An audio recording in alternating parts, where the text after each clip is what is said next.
Okay, I think I'm live now. Good afternoon, everyone, and welcome to today's Tech Office Hours. I'm Ivan Walker, the Chief Technology Officer here at the Beam Path, and also a software development engineer at Amazon. And I'll be joined for today's office hours by Dr. Nashley Cephas, and I wanted to go over a few pointers at the top of the year to help you be more productive. I know we all had a tumultuous 2020, and so it's just going over a few tips and things we could do to try and get a handle on 2021 and make life, a little more easier and manageable. Some of these tips you might already be familiar with for some of our demographic, and some of them might be new to you. So I hope everyone finds something enjoyable during this talk and get something useful from it. Dr. Cephas, are you here? Yes. Okay, great. So one of the first things I wanted to go over with the group is email. I think majority of people have an email address. If they don't, we probably should add setting up an email address in another session. But presuming you have an email address, then if you're like me, I'm notorious for having oodles and boodles of emails, and it's only increasing. So, what I wanted to do is share some of my strategies for managing my email so that I just don't get completely overwhelmed by it. And so, the first thing I'm going to do, and these tips are particular to Gmail for now. Some of them do work on your phone as well with other third party apps, and I'll mention those. But first thing I'm going to do is go here, have a tab open with my Beam Path email and say, first you see I go here and I'm in my inbox.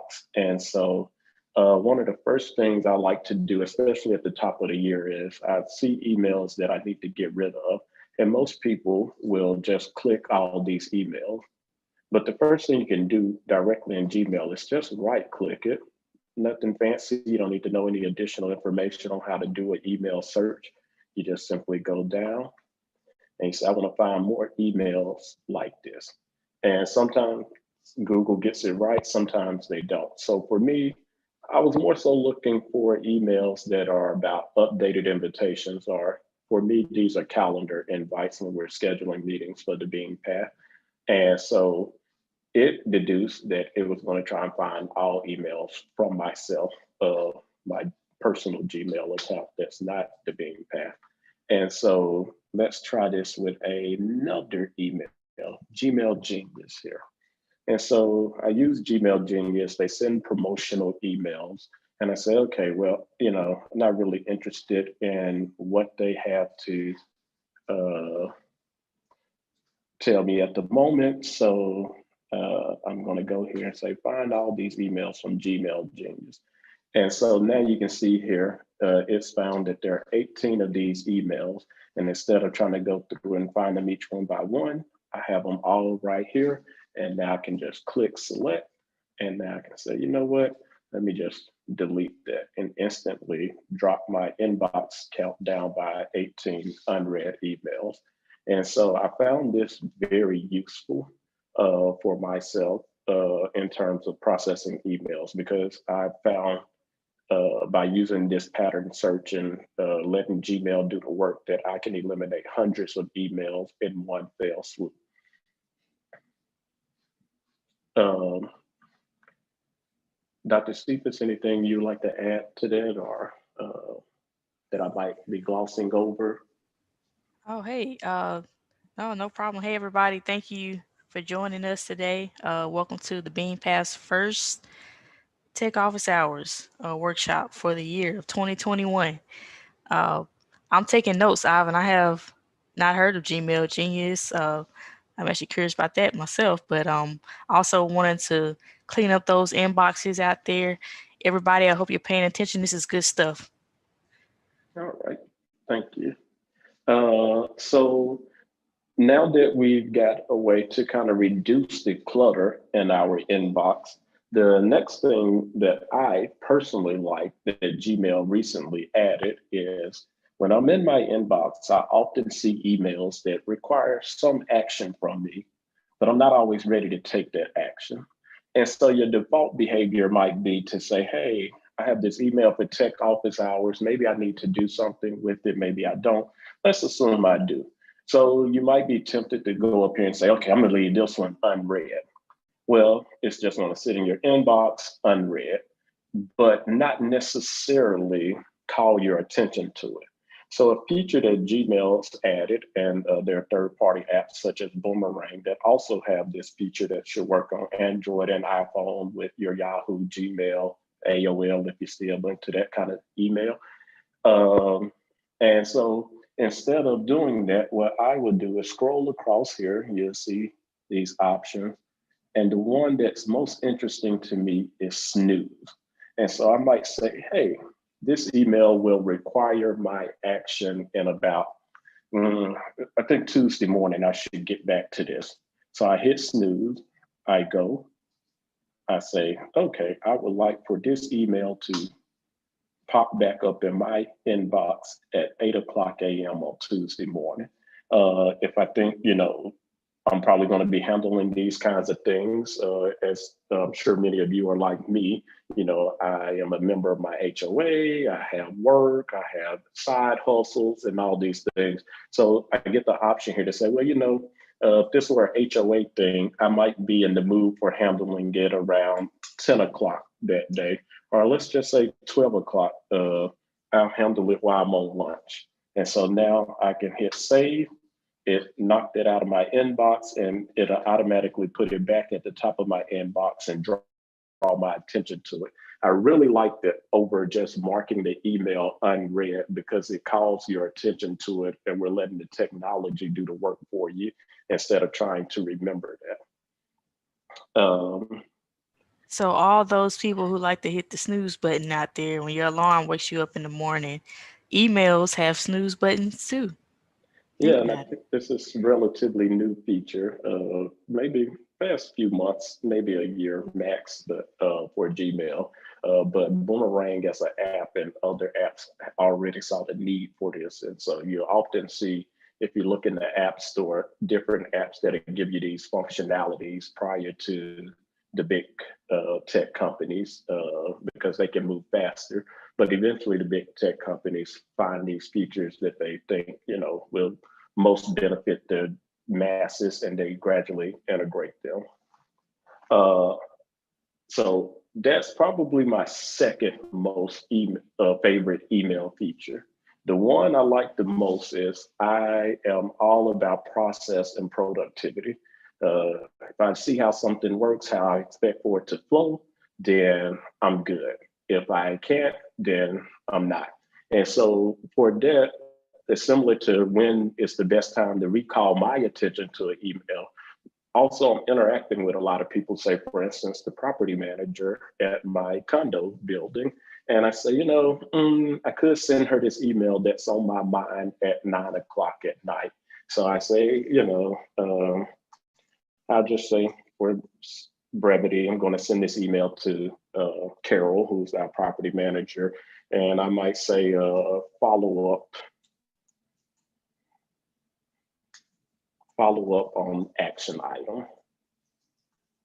And the action item might be roof repair.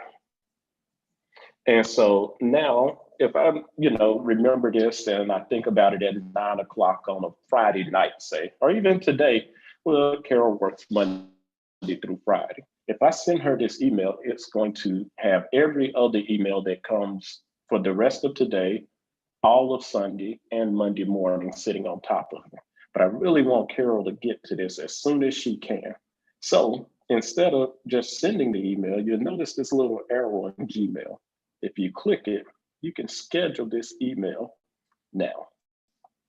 And so even though it's on my heart on Saturday, it's not on everybody's heart and mind. So I'm going to say, I want to send this to Carol at Monday morning at 9:00. And for me, I don't want it to feel too automated. So sometimes I say, send this at 9:03 a.m. Gives it a real personal feel. I've actually done this quite a few times. And when I wake up in the morning and I'm getting ready for work and I'm checking my email, I see replies to things that I don't remember I scheduled to send.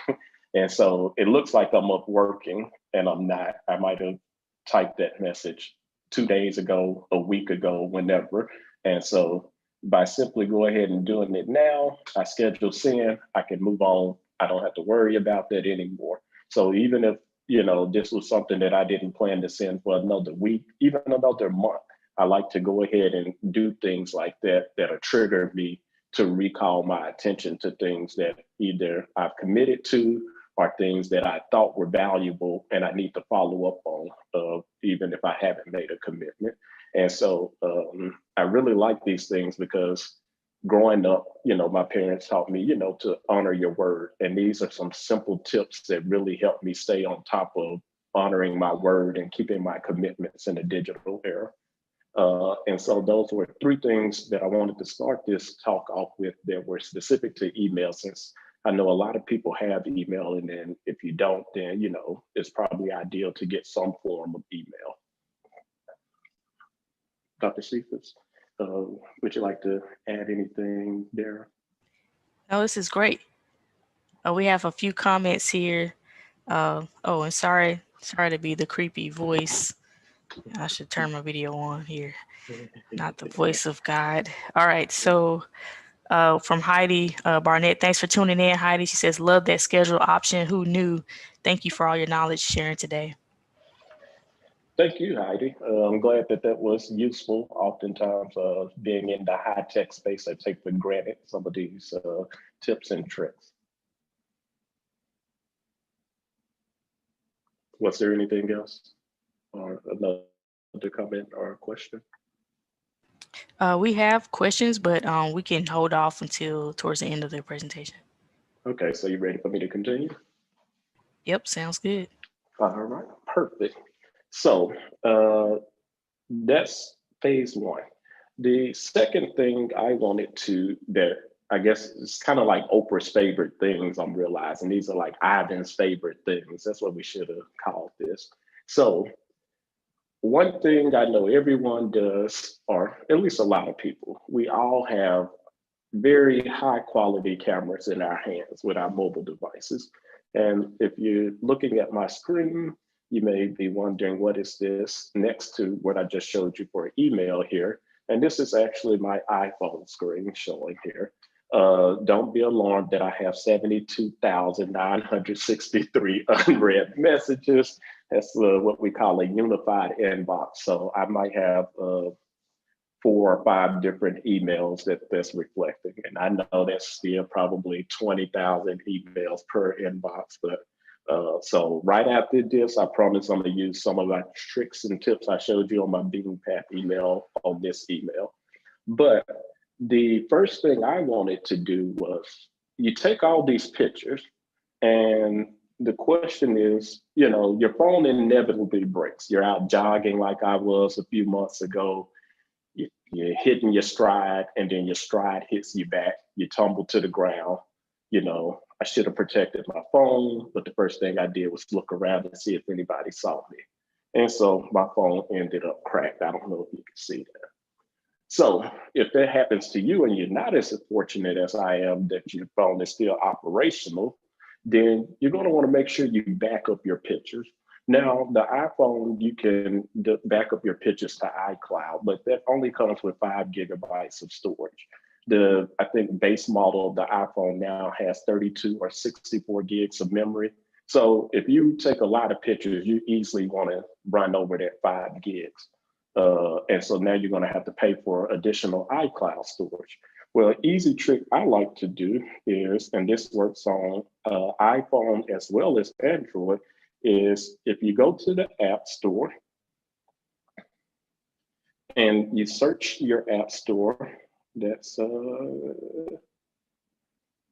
see here, you search your App Store for Google Photos.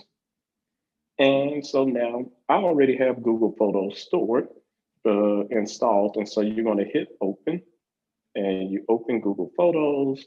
And now Google Photos will allow you to store all of your pictures from your local phone onto their storage. And the way you do that is if you go into settings, 1 second here. So settings, and camera. Oh, 1 second. Should have gone to photos. And here. So you go to the Photos app, you sign in, and now you want to go and click on the account storage, if I have it right. Yes, and so now you can tell it to back up and sync. Uh-oh, that's not showing.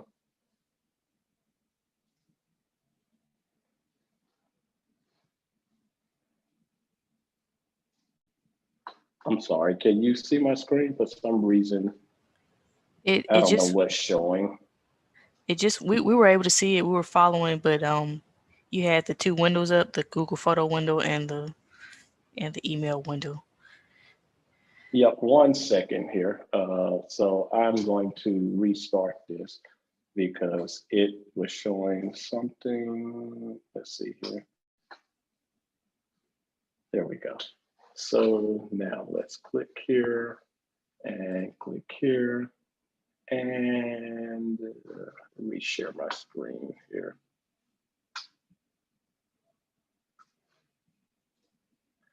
Cool, can you see my screen now? Oh, okay, Yep. sorry. I can't see you. You're on my other screen, but okay. So yeah, so once you get the Google Photos app downloaded, since I already had it set up, it's going to typically ask you to sign in. Once you sign in, you can go to the settings. And so here under settings, you'll see I have backup and sync. So that will automatically back up and sync all my pictures and photos and everything. I can tell it to let's get my mouse here. So if you see on my screen, I can say, I don't mind, since I have unlimited data, back it up over cellular network versus Wi-Fi. If you have limited data, then you can leave these options off. And it'll just sync whenever you return home or to Starbucks or anywhere like that. And so now this gives you unlimited storage as long as you use the default storage format that Google has. I take a lot of pictures, so I prefer the highest quality. And let's see here. Yeah, so I used to have the original, which means it's going to store my pictures in the highest quality available. Or you can just go with high quality, which Google says, hey, you might take a really high quality video, but we can get the size a little smaller and still give you a great photo. And if you choose that option, they give it to you. You can store as many pictures as you need. I pay for Google storage, so that I can have the luxury of storing as many pictures as I want. And so now, just in those, say, 5 steps of downloading the app, signing into the app, and then turning this on, you have an easy backup solution for all the pictures on your phone through the app. And so if you suddenly break your phone, drop it in water or anything, you don't have to sacrifice those memories. That's great. But this leads me to my next tip, which I really love. Once you get all those photos into Google Photos, and you may or may not be a privacy person, it does a lot of things here. So if you look, I have some photos here. And so you can see some include myself, some include Ashley, and then I picked a few here that include my brother, who passed away a few years ago, but today would be his 40th birthday. And so I said, let's get him in there kind of as a way to celebrate his memory. And so now I have all these photos on Google Photos, and I'm in the thousands, maybe hundreds of thousands. And I'm looking for a picture of, say, my kid, or as you can see, this is my dog here. Well, instead of trying to remember when I took that picture and scrolling all the way down, I will go here and I can say, Google, find all my photos that have a dog. Voila. Google found the photos with my actual dog, presentation with a dog, uh, meme with a dog. I actually like this one. Uh, and so now, just like that, I found even a picture that I'd forgotten about and hadn't even probably seen since it was taken. Don't even know who took it since I'm in it, but by filtering out all the images that weren't of interest, I was able to, find a picture of my dog much quicker than you probably would scrolling. I'm showing you this on Google Photos. I think this exists in the iPhone and the Android camera app. I know it exists in the iPhone camera app as well.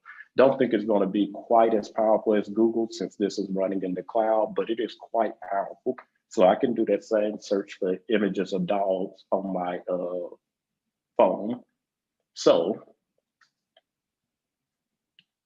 for instance, if I were looking for pictures of Corus Walker, which I was at the time he passed, and trying to find all the family pictures, I didn't want anyone to feel left out. So Google really helped me during this time because I didn't want, all the pictures, you look at it and say, oh, all the pictures just surviving in Corus, or, I wanted the whole family feel included and represented when we were putting the program together. And so I actually used Google Photos and I said, find me all the pictures of my brother, Corus Walker. And so you'll see here, all the dog pictures are now gone and all the other pictures are also gone. And so every picture here you see is of course. So now, just like that, I was able to sort through all my pictures and find pictures of the person that I was looking for in particular. And you might wonder, well, how does this work? Well, Google automatically does this when you upload the photos. It looks for similarities and it says, hey, this person or this thing in the image that I've identified as a person all look the same. And so all I have to do is go in here earlier. And so I can call this, Google doesn't know who it is. So I label it as Corus Walker. So now that I can search here. Same thing here where I can click. And so you see, I haven't told Google who this person is, but it knows that this person naturally appears in all of these photos. And so it's able to pull them out and we get all the photos of Ashley. So those are two great features I like. One, you get photo backup, and two, you get the ability to search your photos and save so much time. Anything you'd like to add, Nashville? Oh, very cool. So this is AI in your everyday life, everybody. Okay, I'm going to pull up my notes here so I can transition to the next thing I was planning to cover. And 1 second here. Okay, so nice that you said AI, Ashley. I put this under my, I guess, photos and mobile section. And so now, since we, perfect segue, you said nice demonstration of AI. Well, you may or may not know that Ashley was the chief technology officer for a startup company called PartPick, where we did visual search for replacement parts. And you might, what does that mean if you don't already know? Well, I'm going to show you a nice feature that Google has that isn't specific to replacement parts, but will significantly improve your life. So I was at home for Thanksgiving. My brother had on some fresh shoes, and I was like, man, what kind of shoes are those? And he said, oh, they were a gift. And I was like, yeah, but what shoes are those? He's like, I just know they're called Unlimited. And I said, I think those look like Kenneth Cole. And he's like, I don't know, they just called Unlimited. So what I did was came to my nifty phone, typed in Google. And if you go to Google, you see here, Google updated me on tennis because I'm a tennis fan. But the most important part here is this search box. So you see, and most people see this search box, they immediately click it and start typing. But if instead of clicking it and start typing, you click this little icon here, this is the visual search, or I'm going to use an image icon. And so to give you an example of this in action, I'm going to put my shoe on this table, which I probably shouldn't. And then I'm going to say, if I didn't already know these were Vans, take a picture. And if you look at there, Google told me exactly what these were just from taking the picture. And so now this is useful for, if you see someone wearing something you like, as I did, but I love it also because I don't have a barcode here, but I use it to comparison shop. So when I'm in the grocery store or Walmart or anywhere, and I think I see a good deal, just putting my shoe back on here. If I think I see a good deal, I pull up this app and I say, well, let's take a look and see, And so now you see, I use the default search functionality, but there's a text search here. So if you were to take a picture of something written, there's a translate here, where if you were in a foreign country, you could point it at a menu and it would translate that. I have not used this homework feature, but assuming maybe some parents are home and they're doing Zoom classroom lessons, this might be useful to you, might help you ensure you get the right answer to your student. And so there's a few more options here that I have not used, like places, dining, but I wanted to make sure you were aware that this existed. And I think it's great for when you're trying to shop and compare prices.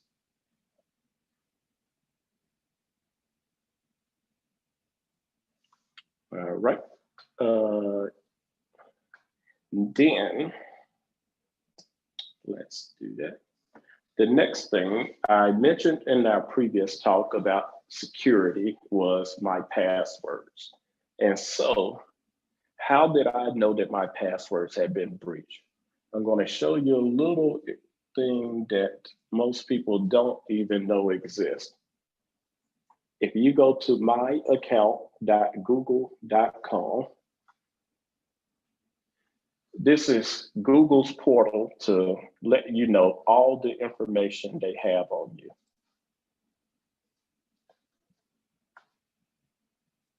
So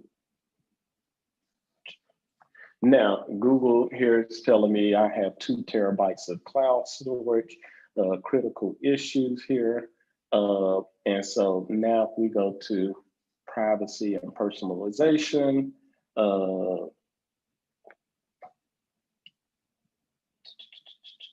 yeah, you can download all your data that Google has for you. And you can just, I would caution everyone to just kind of look through this and see kind of, when you think that you get an ad because you were suddenly talking about it, which I'm not going to say that's unreasonable, but also if you look here, you will see that Google knows everywhere I went, which was a question someone asked about related to the Capitol incident, is can we look at their location in Google? And the answer is, if they use any Google services, then probably yes. But then there becomes an issue of the FBI having to probably get a warrant. But I'm going to go to the security tab here. And there are 2 things here that I like. One, I haven't activated yet, but the other you will see I have, signing in to Google. So now you can use your phone to sign into Google. So what that means is when I go to sign in to Google, I'm going to get an alert on my phone that's going to say, hey, are you trying to sign in? If so, just put your thumb down since I have Touch ID. I think this is a nice little nifty feature. It speedy sign in and sign up, but it also ensures me it's not quite 2-factor, but it does give me another method to ensure that, it's me signing into my account. The other is 2-step verification. So we talked about this previously, and so I don't have this activated on my Google account, and I probably should. So See, it's my first time. So I just, I don't need it. It's saying I don't need it because I have my phone turned on as a second method. So perfect. But if I didn't, then this would be the previous method we told you where you would get a text message or something like that. But instead of getting a text message, I get an alert directly in my Google app that says, hey, are you trying to sign in? And I say yes, and that's that. I'm looking for a tab here. Dr. Cephas, if you can jump in for just a second, I'm going Sure. to look for this tab quickly. Okay. So 1 second. Oh, go ahead, sorry. I just recap a few things. So you went to myaccount.google.com, and it actually shows all the data that Google has stored on you. So that includes your location, that includes things you searched for, it includes, of course, email information. One thing a lot of people don't know is that it also includes recordings of your voice. So if you use your phone and you say, okay, Google, or hey, Google, or if you use any of the Google devices, um, whenever you say, they store it. And if you don't want that to be stored, or, for different reasons, sometimes if you're working on certain projects, if you're working in a government setting, a lot of times they tell you to turn those things off to make sure that nothing that's being discussed in the room is being stored on Google. Then you might want to check this out and stop it from sharing that. So interesting. Perfect. Yes, I did find what I was looking for. Even I get a little lost, but you'll see I was actually looking for the security tab. And so under the security tab, Google said, hey, we found some critical security issues for you.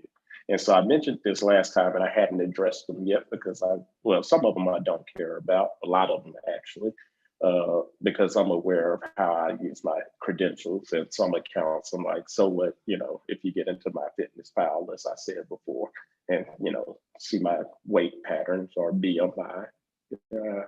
And so what you'll notice here though is when I click on to review so just to make sure you see how I got here, I'm under myaccount.google.com. I click on the security tab and then I see there are critical security issues found. I say take action.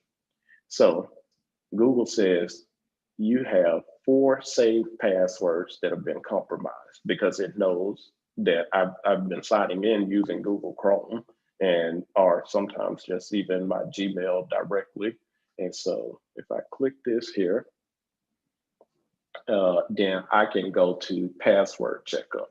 I'm not going to click it because it's going to tell you which one of my services my password is compromised on, and not really trying to put that out there yet. But if you click this, it will tell you exactly which of your services, whether it's your Gmail, your bank account, or whatever, that is saying, hey, we did a search of the dark web or the black web or the black market, essentially, of all known stolen data. And we see that this password or this login was in net data. And now we also see you're using it over here. You should change it because at some point, someone who has access to this data or this data could be being sold will use that information that maybe they got from your MyFitnessPal data breach. Now they can use it to get into your bank account. I'm showing you this on Google, but I also have two-factor, or I check my passwords and have two-factor authentication enabled on my Instagram account, on my Facebook. It doesn't seem as important until, you realize that bots and whoever want to hijack legitimate Facebook accounts, because now you get locked out and people are getting a new friend request from another Ivan Walker. And now they're like, wait, is this Ivan's page or is this a bot? And so now I've been locked out of my verified page that people know me by. And now they don't know whether this new page is a bot or actually me. And the benefit is now someone can use that page to start sharing information. And now I'm out here scrambling and say, hey, that's not me, that's not me. But so they've stolen my online presence, and you may not think much of it with, your social media, but there's actually a pretty significant cost and or penalty to pay for that, because now you can have people taking bad actions that look legitimate because they have your legitimate online presence. Wow, scary. Man. Okay. All right. Well, yeah, go ahead. We could definitely got questions, so whenever you're ready, we can go to those, but go ahead. So how much time do we have left? About 23 minutes? Yep. Okay, so I do have one more thing, but I'll try and just hit the high note here on that. And so my biggest tip for productivity, and we went back and forth over, is it productivity or security? And I said, I see them as both the same, as I just told you, because if someone compromises my security, then they're definitely slowing me down from being focused on the things that I want to be doing in life. And they've taken and stolen my time, because now I got to go, when my laptop got stolen, and get a new passport or a new driver's license, or, get these items replaced. That's taken away from me, preparing for this talk, or, being able to help people pursue their dream. And so I consider security key to me staying productive. And so two things that you may not be aware of are, one thing is called Pomodoro, and the other thing is called Kanban. And here's a website that combines them both. And so let's break this down. First, Kanban is the process methodology that's used by Toyota and was kind of perfected by them. And basically, what it says is I make a card here. This is called the card. And I make a card for every single action that I need to take. I don't try and minimize or trivialize. If the steps needs to be taken, I try and document it. Oftentimes we'll say, oh, you make a task that might say, go to the grocery store. But with Kanban, I'm not only want to say grocery store run, I'm going to add in my description what the items are that I need from the grocery store. So now I really, to get this task captured, I don't just need to go to the grocery store. I need to also document within this task, what does that mean for me? Am I picking up 2 items this trip, or 10 items, or 20? And so you capture all of that in here. And so, you might say, oh, well, it thought I was done typing, so I'm going to roll with it. And so now I created this task. And so I created kind of randomly. I just hit this plus. But where I would normally do is create this task over here in a column called to do. So I keep all the things I need to do in the to do column. And then as I maybe sit down Sunday, I might say, oh, I need to do these things this week. And I'm not concerned about all the other things. I know they need to be done. It helps me remember. But this week, I can only do, say, 10 things. I'll put them in this week. And then when you get up in the morning, you decide out of what you said you needed to do this week that you're going to try and do today. And once you decide what you're going to do today, you start at the top generally, and you move it over and you say, okay, I'm going to start on this task. For me, I have a task called admin that you see here.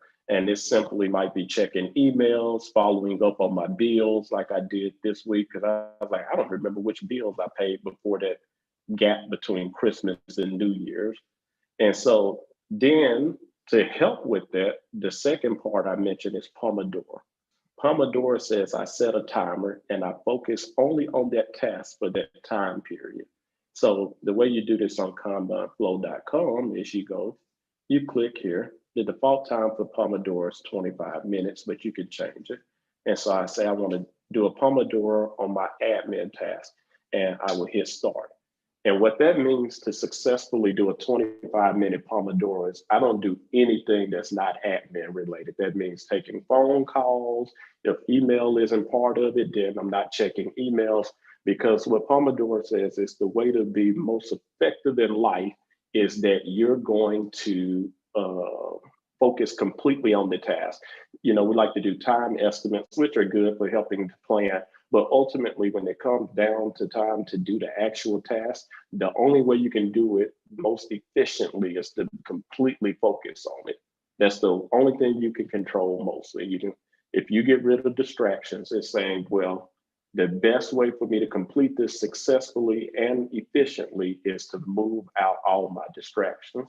So I really like using Kanban and Pomodoros when I get in a rut, because I often get severe anxiety. And so sometimes I just come here, I pick a task, I move it to in progress, I start the timer, and it helps me get my day going, or picking up after lunch, or just getting things done in general, because it gives me something to shoot for. Because now, I say, oh, I did 10 Pomodoros today.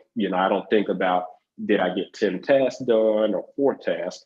I'm concentrated on, I did if I do 25-minute Pomodoros, I did 250 minutes worth of uninterrupted focus. That's very, good metric for me for measuring productivity and our success. I showed Kanban flow, but there are a number of tools out here for this. I actually use an app now more directly called Meister Task. There's one called Trello. And so but they all follow this Kanban flow or Kanban methodology, which says I divide this process in. So for me, time. So I say I got things I want to do. I got things that need to be done this week, today, and then things I'm actively doing. And so the goal is to keep this in progress for me, no more than 3 tasks you see here. I'm like, okay, if I got 3 things in flight, I need to finish something. So it forces me to try and get things done, not just be busy. Okay, so I'm going to stop sharing now and turn it over to you, Ashley, and pick up with questions and comments. Yeah, thank you so much, Ivan. We appreciate that. We got a lot of questions here. Could you spell the Pomodoro? So the Pomodoro is a timer, 25-minute timer that helps you just pretty much just stay focused on one thing during that 25 minutes. And can you spell that for the people? Yeah, Pomodoro is spelled Pomodoro. And if you look it up, you're going to see a tomato, and its origin is from the kitchen and cooking, and you would set a Pomodoro timer. For what exactly, I don't recall, but I just know it's associated with the kitchen and a tomato. Got you. And we have Savina. Hey, Savina. She's asking, can Kanban be well? By the way, I say Kanban. I'm from Mississippi too. But anyway, can Kanban be I say used? whichever one I think the audience resonates with. So we'll go with Kanban. Okay, so can Kanban be useful for organizing, coordinating individual tasks on her particular project, and can this page be shared with other team members? And how do you get access to it? So, loaded question. Let me break it down. First, in general, yes, Kanban is meant to be collaborative. It's saying it's a project management tool. So, the same way I referenced Toyota uses it, if you think about it, they might have 100 people between their factory and product engineers all trying to coordinate to build a single car, get the parts where they need to be, when they need to be there. So it does support inherently collaboration and sharing. Then the second part to your question about, I guess, kind of how do you do that? It depends on the tool. So in Kanban Flow, you can have people sign up for Kanban Flow, and then you add them to the board. I'm not going to go through it exactly because I don't remember, but it's once you click the board, you will see options there. We actually used this while we were in grad school. And so we had a board that we shared, probably about 10 of us, and we made it competitive. And the person who did the least Pomodoros, had to buy lunch or something for the person who did the most. Do you remember that? Yeah. Yeah, it was Yeah, something like that. yeah. And then Okay. was there another part to that question that I didn't cover? Well, she was asking how to get access to it. But I think Oh, you and can. so yeah, you just sign in. Like you just go to kanbanflow.com here and sign in with an email and create a password like you do any other tool. And it's the same for Meister Task, which I personally use, which is spelled Meister task. Uh, as one word. And you can use it and sign up like you normally would with any other platform or which I sign in with my Gmail. And Trello is the same. So if you just Google Kanban, the sign up process is pretty much standard. It's just most of them are free for a certain set of features. And then if you want to get some more, enterprise level features, then you might have to pay. Yeah, I agree. I think when we're thinking about using those, any of these project management tools, you want to make sure that it's the right fit for you because they all have different pros and cons. I've also seen Asana being used as well as a lot of people that use Monday.com for their if you have a large group. So it just really depends on the task and what you're doing. I encourage you to take a look. Definitely use something though. It helps, even if it's a simple to-do list. My mom just writes it down on paper. That's still okay too. If that works for you, whatever works. Just make sure you have some sort of system.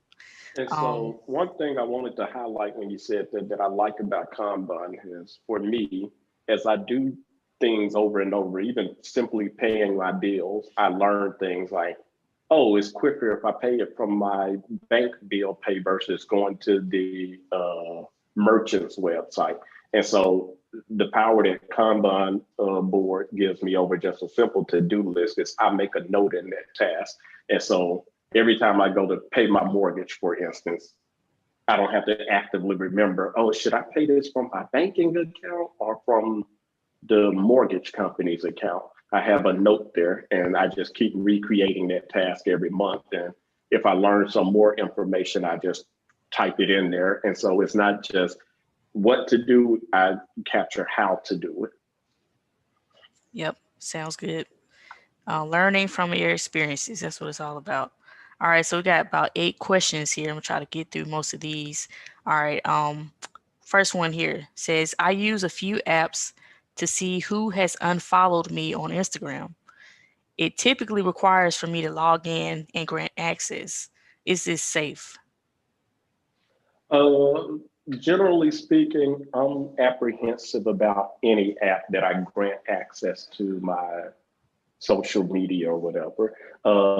Without seeing a specific app, I would say your caution is very warranted, and you should probably just Google it to see if people have had any issues. So that way you don't have to read the whole legalese around terms and conditions. Generally, if there's some unclear ambiguity around the privacy of said app. Someone, would have written a blog post or something like that on it. So I would probably start there just to, check and see. But you're on the right track that it could. And I always assume that it is until I find out otherwise. Okay. All right, now we've kind of answered this one somewhat, but if any additional, let us know. They ask, what apps or sites would you recommend for small businesses that are trying to stay organized? So Meister Task is one, Trello, Monday.com. I haven't personally used, but I know quite a few people I've spoken with use it and prefer it. Um, those are the three that jump out at me. But I think they all are Kanban ultimately, or Kanban. Which way we going with today, Nash? I'm a Kanban kind of sister. Uh, Okay. but I also recommend some sort of financial tracking apps, especially for small businesses. You want to make sure you can track your cash flow. One that I really, really love is called liveplan.com. It allows you to see forecasting. You can come up with different projections. You can even see how well you compare with other businesses that are similar to yours. So I recommend some sort of financial planning or tracking tool too. All right. Okay. So This Right. one's kind of related. When you set a goal, what do you do to stay productive and pursuing that goal? And especially you mentioned, having people, it's hard to stay focused today. It's so many distractions. So what do you do to stay productive and pursuing that goal? Yeah, so I think I did hit on that with the Kanban and the Pomodoro because, like you say, we're all distracted. So, as I was stating, it allows me to capture the task. You can do tagging within a lot of them. So, if I have a goal that says, launch a company, then I can make all these tasks and just tag them, launch a company. These are, I don't think about launching a company. I think about, it kind of is a technological way of saying, the journey of 1,000 miles begins with the first step. So all you can really do is put one foot in front of the other. So I don't generally fancy thinking about this monumental goal I'm trying to achieve. I say, okay, once I identify, oh, here's my next step, I make that a task. And as I come up with more steps that I need to take on the journey to that goal, I just make those tasks and I try and knock out some level of those tasks every day. So, if it's my job, it's a lot easier. If it's something on the side, a little tougher, I got less time. But by saying, okay, well, I'm just going to do this one task today, and you do that, you're still moving towards your goal. You can combine that with the Pomodoro and say, you know what, I'm just going to do 25 minutes today towards my goal of starting a company this year or whatever it is. Yep, yep. And two, I know social media is a big distractor for some of us. Some of us it's a part of our job, but me personally, I just try to time box it, have certain times in the day where I stick to this box where I'm on there. Otherwise, as you know, you spend hours and hours and hours on there. So that's Yeah. another thing. Someone once said to me when I kept barking about time management, and it never left me. They said, you can't manage time, you can only manage yourself. And so that helps me say, you know what, I only got 12 hours today. I got to do what I can. There is no magic. I got to make these 12 hours work or 10 hours. Yep, absolutely. All right, so you mentioned the myaccount.google.com where you can go and do the password checkup to see if your password has been compromised. So we have a question: how often should you change your passwords? Suggestions for any password generator apps. Good question. So, first, at the enterprise level or in corporate, I think, most companies have a 3 month or 90-day password rotation policy. So that's kind of the general rule of thumb corporate. I personally don't always change my passwords. I kind of leverage the two-factor authentication. So instead of trying to assume that no one's going to get my password, I try and do a mix. I use a secure password, but then also turn on the two factor that says, well, it's going to alert me when somebody's trying to access my account. And that typically only happens when it's a new device. And if someone's accessing your account from a new device, whether it's your Gmail or your bank account, and you see it, you instantly kind of know whether it's you or not. So that's kind of my approach. But I don't, other than the 90 days, which kind of even gets cumbersome for work because I probably abandoned more passwords than I remember. Like I just had to reset my password after Christmas, and I used two good passwords, and that always hurts when you have a good password. That's you're like, ooh, got a good combination of all the criteria, and now I have to change it again. And so I think for me, I would go with the two factor. So you rather instead of assuming it's secure, be notified of any vulnerabilities would be my recommendation there. And then for apps, I know we mentioned previously, I think when we're talking about that is iPhone has one built in called Keychain. It'll generate passwords for you and it'll save them. So if you're using all iOS devices or Mac, then that's probably a good choice for you. If you like me and sometimes you mix platforms or devices, then there's one password, and then I think the other is LastPass, which were kind of the top two in the field. I don't use either at the moment. I generally make up my own, but those are good. But for me, I have to make sure it works on across all platforms because I don't want to 256 character password randomly generated by a computer that I can't automatically use on my laptop or my other iPad. So that's uh, for me personally. I haven't delved deeply into those, but I've been considering. Right. Last question. Can the Gmail Genius be done on all devices? So sorry, I Gmail Genius I didn't show today. That's a service that I've used that I get emails from. So all the features I showed today are built directly into Gmail. So Gmail Genius is a third party app that you didn't see. I just chose to say, let me get rid of all these marketing emails they've sent me.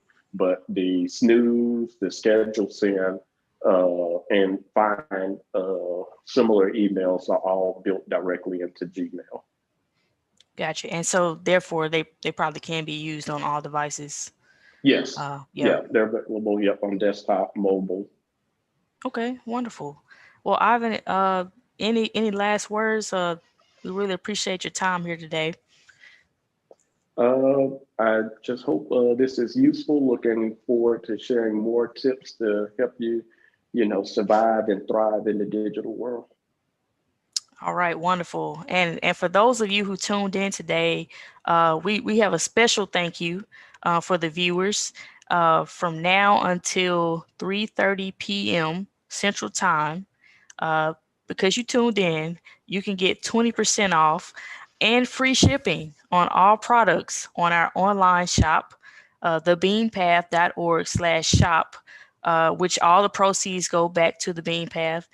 So definitely check it out, thebeanpath.org/shop. The code is 20 beans, 20 BEANS. So definitely go in there, check it out. 20% off, free shipping. We appreciate your support and your time. Thank you all who tuned in, and we love to see you back here next month with the Bean Path. Thanks so much. All right, thank you.